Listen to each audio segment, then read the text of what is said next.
আসসালামু আলাইকুম। সংবাদে আপনাদের সবাইকে স্বাগত জানাচ্ছি। আমি ফিরোজ তোহা। শুরুতেই সংবাদ শিরোনাম। বাংলাদেশের সর্বশেষ গুরুত্বপূর্ণ আপডেট সংবাদে আপনাকে স্বাগত। শুরুতেই সংবাদ শিরোনাম, পরে বিস্তারিত। শুরুতেই জানাবো, এক্সপ্রেসওয়েতে অস্ত্র হাতে ভাইরাল ভিডিওর ৫ ডাকাত গ্রেপ্তার।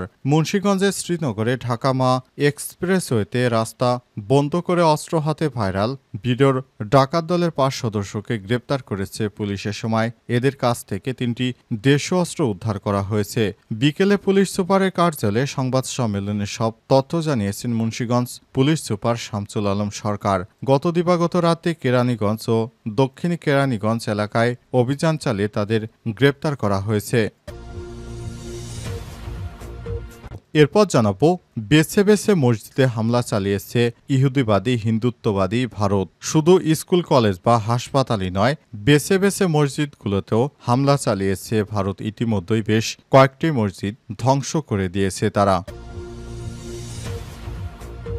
জানাবো, ৩ দেশ সফর বাতিল করলেন নরেন্দ্র মোদী। পাকিস্তানে হামলা চালানোর পর ক্রোয়েশিয়া, নেদারল্যান্ডস এবং নরওয়ে সফর বাতিল করেছে ভারতের প্রধানমন্ত্রী নরেন্দ্র মোদী। খবর দ্য হিন্দুস্তান টাইমসের। আগামী ১৩ থেকে ১৭ মে সব দেশে সফরের পরিকল্পনা ছিল নরেন্দ্র মোদীর। মূলত নরওয়েতে আয়োজিত নর্ডিক সম্মেলনে ভারতের সহ-সভাপতিত্ব করার কথা ছিল। এবারে জানাবো, মধ্যপ্রাচ্যে ফের মার্কিন যুদ্ধবিমান বিধ্বস্ত।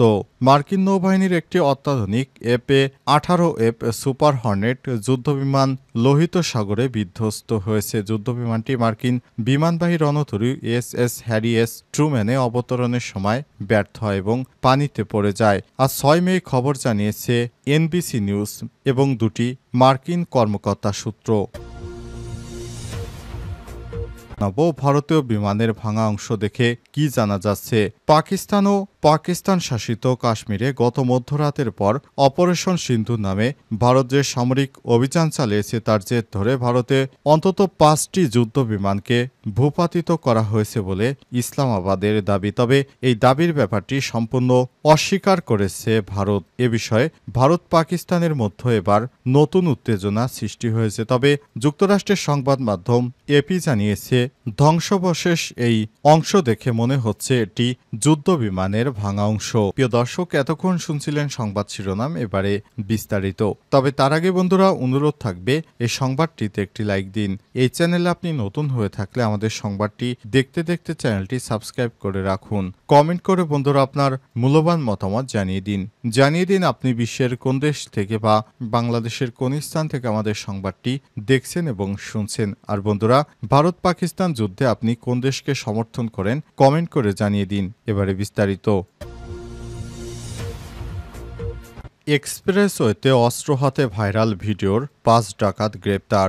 মুন্সিগঞ্জের শ্রীনগরে ঢাকা মা এক্সপ্রেসওয়েতে রাস্তা বন্ধ করে অস্ত্র হাতে ভাইরাল ভিডিওর ডাকাত দলের ৫ সদস্যকে গ্রেপ্তার করেছে পুলিশের সময় এদের কাছ থেকে ৩টি দেশীয় অস্ত্র উদ্ধার করা হয়েছে। আজ বিকেলে পুলিশ সুপারের কার্যালয়ে সংবাদ সম্মেলনে তথ্য জানিয়েছেন মুন্সিগঞ্জ পুলিশ সুপার শামসুল আলম সরকার। এর আগে মঙ্গলবার দিবাগত রাতে কেরানীগঞ্জ ও দক্ষিণ কেরানীগঞ্জ এলাকায় অভিযান চালিয়ে তাদের গ্রেপ্তার করা হয়। পুলিশ সুপার জানিয়েছেন, ঘটনার পরপরই অভিযান শুরু করে জেলা পুলিশ। পরে রাতে তথ্য প্রযুক্তি ব্যবহার করে কেরানীগঞ্জ ডাকাত চক্রের সদস্যদের গ্রেপ্তার করা হয়। এ সময় তাদের সঙ্গে থাকা ৩টি দেশীয় অস্ত্র উদ্ধার করা হয়েছে। গ্রেপ্তারকৃতরা হলেন মোহাম্মদ কামাল ওরফে CNG কামাল ৪০, ইসমাইল হালদার ৩৮, মোহাম্মদ রমজান ব্যাপারী ২৭, রাসেল মোল্লা ২৪, মোহাম্মদ লিমন মাতবর ২০। এদের মধ্যে কামাল, ইসমাইল ও রাসেলের বাড়ি পটুয়াখালীতে, অপর ২ জনের বাড়ি মাদারীপুর জেলায়। তিনি আরও জানান, মোট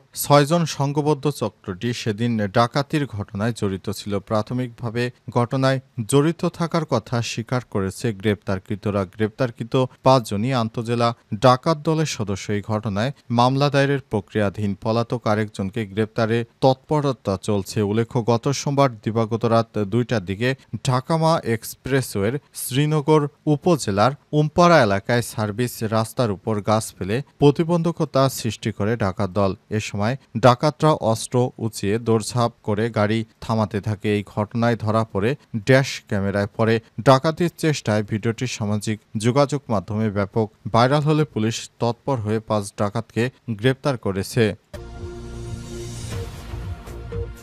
বেছে বেছে মসজিদে হামলা চালিয়েছে ভারত। শুধু স্কুল কলেজ বা হাসপাতালেই নয়, বেছে বেছে মসজিদগুলোতেও হামলা চালিয়েছে ভারত। ইতিমধ্যেই বেশ কয়েকটি মসজিদ ধ্বংস করে দিয়েছে তারা। পাকিস্তানের আন্তঃবাহিনী জনসংযোগ অধিদপ্তর ISPR এর মহাপরিচালক জানিয়েছেন, এই হামলাগুলো ভারতের পক্ষ থেকে ধর্মীয় অবমাননার জঘন্য নিদর্শন এবং এটি নিরীহ মুসলিমদের উপর ইচ্ছাকৃত আঘাত। ভারতের হামলায় মুজাফফরবাদের মসজিদ বিলাল সম্পূর্ণরূপে ধ্বংস হয়ে গেছে। এই ঘটনায় একজন মেয়ে আহত হয়েছে। এছাড়াও আহমেদপুর সুবহান মসজিদ এবং কোটলির আব্বাস মসজিদেও আঘাত হেনেছে দেশটি। হামলায় 2 জন মুসল্লি শহীদ হয়েছেন।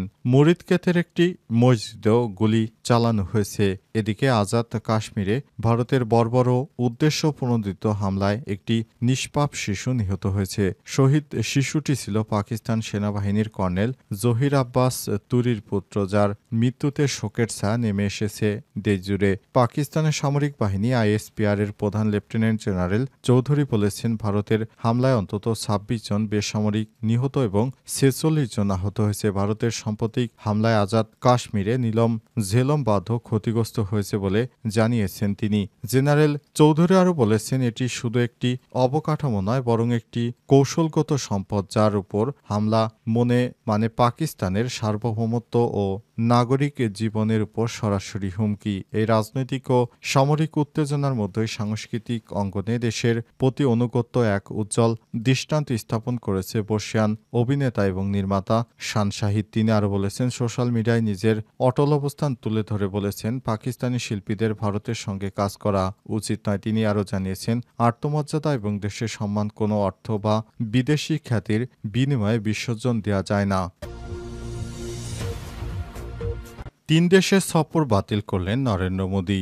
পাকিস্তান হামলা চালানোর পর ক্রোয়েশিয়া, নেদারল্যান্ডস এবং নরওয়ে সফর বাতিল করেছেন ভারতের প্রধানমন্ত্রী নরেন্দ্র মোদী। খবর দ্য হিন্দুস্তান টাইমসের। আগামী 13 থেকে 17 মে সব দেশে সফরের পরিকল্পনা ছিল নরেন্দ্র মোদীর। মূলত নরওয়েতে আয়োজিত নর্ডিক সম্মেলনে ভারতের সহসভাপতির দায়িত্ব পালন করার কথা ছিল নরেন্দ্র মোদীর। নাম প্রকাশ করা না সত্ত্বে সংশ্লিষ্ট কর্মকর্তারা জানিয়েছেন, বুধবার ভোরে পাকিস্তান ও পাকিস্তান অধিকৃত কাশ্মীরে সন্ত্রাসী অবকাঠামোর উপর ভারতের সামরিক হামলার পর নয়াদিল্লি 3টি দেশে সফর বাতিল করেছে নরেন্দ্র মোদী।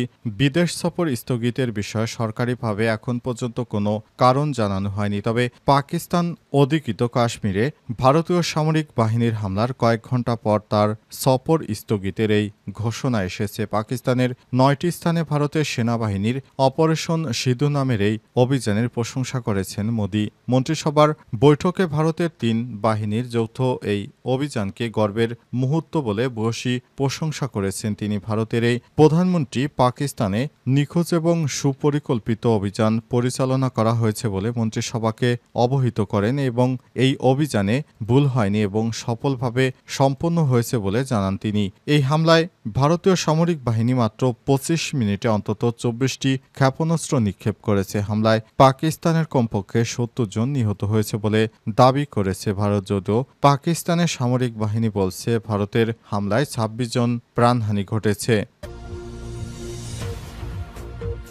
ভারতীয় বিমানের ভাঙা অংশ দেখে কি জানা যাচ্ছে? পাকিস্তান ও পাকিস্তান শাসিত কাশ্মীরে গত মধ্যরাতের পর অপারেশন সিন্ধু নামে ভারত যে সামরিক অভিযান চালিয়েছে তার জের ধরে ভারতে অন্তত 5টি যুদ্ধ বিমানকে ভূপাতিত করেছে বলে ইসলামাবাদ দাবি করেছে। তবে এই ঘটনার কোনো ছবি বা ভিডিও তেমন এখনও সামনে আসেনি। তেমনি ভারতের পক্ষ থেকেও বিষয়টি স্বীকার বা অস্বীকার কিছুই করা হয়নি। ফলে এই বক্তব্য নিয়ে বেশ অস্পষ্টতা তৈরি হয়েছে। ভূপাতিত হলেও ঠিক কতগুলো বিমান সেই পরিমাণের মুখে পড়েছে এবং কোথায় তা ঘটেছে তা এখনও পুরোপুরি নিশ্চিত করা যাচ্ছে না। পাকিস্তান ও পাকিস্তান শাসিত কাশ্মীরে হামলায় অংশ নিয়েছে এমন বিমানের ভাঙা কিছু অংশ দাবি করে যেসব ভিডিও ফুটেজ দেখা গেছে সেগুলো সত্যতা যাচাই করেছে বিবিসি। একটি ভিডিওতে মনে করা হচ্ছে ভারত শাসিত কাশ্মীরের পাম্পোর এলাকায়, তাতে দেখা যাচ্ছে যে ফাইটার বিমানের ড্রপ ট্যাঙ্কের অংশ বিশেষ সরানো হচ্ছে। এই ধরনের ট্যাঙ্ক বিমান থেকেও ফেলে দেয়া হতে পারে, তাই এটি বিমান ভূপাতিত হওয়ার ইঙ্গিত দেয় না। আরেকটি ভিডিওতে দেখা যাচ্ছে ড্রপ ট্যাঙ্কের একটি টুকরো, সেটিও পাম্পোর এলাকার। জেন্স ডিফেন্সের বিশেষজ্ঞদের বিশ্বাস, এই নির্দিষ্ট ট্যাঙ্ক দাসো মিরেস 2000 মডেলের বিমানে বহন করা হয়। ভারতীয় বিমান বাহিনীর এ ধরনের বিমান আছে। আরেক ভিডিওতে পোস্টের ভারতের পাঞ্জাবে বাথিন্দার আকলিয়ায় কালান গ্রামের কাছে একটি ক্ষেপণাস্ত্রের অংশ বলে দাবি করা হয়েছে। সাবেক ব্রিটিশ সামরিক কর্মকর্তা জাস্টিন ক্রাফট এখন একটি গোয়েন্দা কোম্পানি পরিচালনা করেন। তিনি বলেছেন, ওই অংশটি দেখে মনে হচ্ছে এগুলো ফরাসি আকাশ থেকে আকাশে উৎক্ষেপণযোগ্য ক্ষেপণাস্ত্রের, যেটি মিরেস 2000 এবং রাফায়েল যুদ্ধ বিমানে ব্যবহৃত হয়। এই উভয় ধরনের বিমানই ভারতীয় বিমান বাহিনী ব্যবহার করে।